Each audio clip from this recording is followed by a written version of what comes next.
بسم اللہ الرحمن الرحیم۔ السلام علیکم۔ Welcome to my YouTube channel ابھی کہانی star. Please subscribe my channel. میری باجی کا نام کوثر تھا۔ وہ ہر وقت حجاب کر کے رہتی تھی۔ اگر باجی خاندان کی کسی محفل میں چلی جاتی تو سارے خاندان والے منہ چھپا چھپا کر ایک دوسرے سے باتیں کرنے لگتے۔ ہر محفل میں ان کے خلاف باتیں ہوتی تھی۔ کوئی بھی دل سے ان کی عزت نہیں کرتا تھا۔ اگر کسی فوتگی میں جاتی تو وہ سب سے پہلے وہاں پر موجود ہوتی تھی۔ اسی لیے مجھے میری باجی بہت اچھی لگتی تھی۔ وہ ہمیشہ مجھے اچھی اچھی باتیں سنایا کرتی تھی۔ ان کی ایک بیٹی بھی تھی جو بہت زیادہ حسین تھی۔ اس کے ساتھ کافی دوستی بھی تھی۔ اسی لیے مجھے تو ان کے گھر جانا بہت اچھا لگتا تھا، مگر میری امی مجھے جانے سے روکتی تھی۔ میں نے ایسے کیا تو میری ماں پورے خاندان میں مٹھائی بانٹنے کے لیے ڈبے تیار کروا رہی اور میرے بابا ان پر نام لکھ رہے تھے، لیکن وہ لوگ میری باجی کا نام لکھنا بھول گئے۔ میں نے کہا باجی کے گھر مٹھائی نہیں بھیجیں گی، وہ تو اسی محلے میں رہتی ہیں، ان کے گھر تو ہمیں خود مٹھائی لے کر جانا چاہیے۔ اب تو بھول ہی گئی تھی۔ اماں نے کہا اس کا تو میں بھول گئی، چلو لکھ دیتی ہوں۔ اب جب سب کو ہی مٹھائی بھیج رہے ہیں تو اس کو بھی بھیج دیں گے۔ میری ماں کے لیے بڑی ہی بیزاری تھی۔ وہ میرے بابا پر کچھ خاص خوش نظر نہیں آ رہے تھے۔ مجھے سمجھ نہیں آتی تھی یہ لوگ اس کے ساتھ اس طرح کا رویہ کیوں رکھتے ہیں۔ میں نے ایک ڈبہ اٹھایا اور میں نے کہا میں خود ہی باجی کو دے آتی ہوں۔ انہوں نے کہا تجھے جانے کی ضرورت نہیں ہے۔ میں نے کہا نہیں، میں خود جاؤں گی۔ میں ضد کرنے لگی اور ضد کے آگے میرے امی ابو دونوں خاموش ہو گئے۔ جب میں باجی کے گھر گئی تو مجھے ہمیشہ کی طرح پیار سے بلایا، کہتی میری شہزادی ایمان آ گئی ہے، لیکن یہ کیا بیٹا اتنا چھوٹا سا دوپٹہ لے کر آئی ہو۔ میں نے کہا جلدی جلدی گھر میں سے نکلی تھی تو ایسے ہی آ گئی۔ انہوں نے سمجھایا کہ نہیں بیٹا، تم لمبی سی چادر اوڑھ کر آیا کرو، اب تم جوان ہو گئی ہو، بے شک ایک گلی سے دوسرے گلی میں ہی کیوں نہ جانا ہو، کسی مرد کی نظر پڑ جائے گی تو اچھا نہیں ہوتا۔ مجھے ان کا یہ بات سمجھانا بہت اچھا لگتا تھا۔ میں ان کو بتانے لگی میں نے کتنے اچھے نمبر لیے ہیں، لیکن تھوڑی دیر بعد ہی بابا کا فون آ گیا۔ میری باجی نے کہا کہ ایمان میرے ساتھ بیٹھی ہے۔ بابا کی آواز فون سے باہر آ رہی تھی۔ وہ بس ایک ہی بات بول رہے تھے، اس کو واپس بھیج دو، ہمیں کوئی کام ہے۔ میں نے کہا میں ابھی نہیں جانا چاہتی، لیکن میں نے ان کو اشارے سے کہا تھا۔ باجی نے کہا بیچاری کو چائے تو پینے دو، لیکن بابا بار بار کہہ رہے تھے چائے بعد میں پی لے گی، اس کو جلدی بھیج دو۔ میں حیران تھی، میرے بابا مجھے اس گھر میں 5 منٹ بھی نہیں چھوڑتے تھے۔ خیر میری باجی نے چائے بنوائی، مجھے 5000 روپے دیے۔ جب میں واپس آئی میری ماما بابا نے مجھے ڈانٹنا شروع کر دیا۔ میں نے پیسوں کا بتایا تو امی نے میرے ہاتھ سے وہ 5000 کا نوٹ چھین لیا اور کہا کوئی ضرورت نہیں ہے ان پیسوں سے گھر میں کوئی چیز لانے کی۔ پیسے وہیں کھڑے کھڑے نوکرانی کو دے دیے۔ پورے خاندان میں سے کسی نے بھی اتنے پیسے نہیں دیے تھے اور آپ لوگوں نے پیسے نوکرانی کو دے دیے۔ میرے پاپا نے میری ہتھیلی پر 2000 رکھ دیے اور کہا ان سے شاپنگ کر لینا۔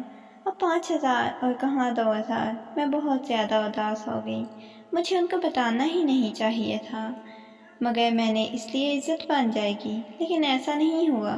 میری ماں بھی وہاں سے چلی گئی، بابا بھی کام پر چلے گئے۔ میرے بابا نے کہا کوثر کے گھر نہیں جانے دیا کر اس کو۔ میں نے امی سے پوچھا یہ کیا بات ہوئی، آپ ایسے کیوں کرتے ہیں؟ میری ماں نے کہا تم خود نہیں سوچ سکتی وہ اتنے سارے پیسے کہاں سے لاتی ہے۔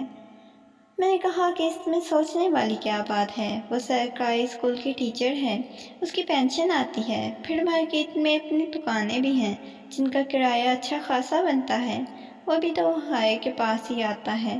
اگر انہوں نے مجھے 5000 دے دیے تو اس کا کیا مطلب نکال رہی ہیں؟ میری اماں کا کہنا تھا آپ زیادہ سوچو مت، کوئی ضرورت نہیں ہے آئندہ اس طرح پیسے لانے کی، اپنے گھر میں آرام سے بیٹھو۔ اگلے دن امی گھر پہ نہیں تھی، وہ بازار گئی ہوئی تھی۔ جب میرے گھر باجی آئی مجھے ایک شاپ پر پکڑا دیا۔ انہوں نے کہا میں نے محلے کی ایک خاتون کو عمرہ کرنے کے لیے بھیجا تھا، وہاں سے تمہارے لیے کھجوریں اور جائے نماز لائی ہوں۔ میں تو بہت خوش ہوئی، اب میں نے پہلے ہی سوچ لیا تھا میں یہ چیزیں امی کو نہیں دکھاؤں گی۔ میں نے وہ چیزیں چھپا لی۔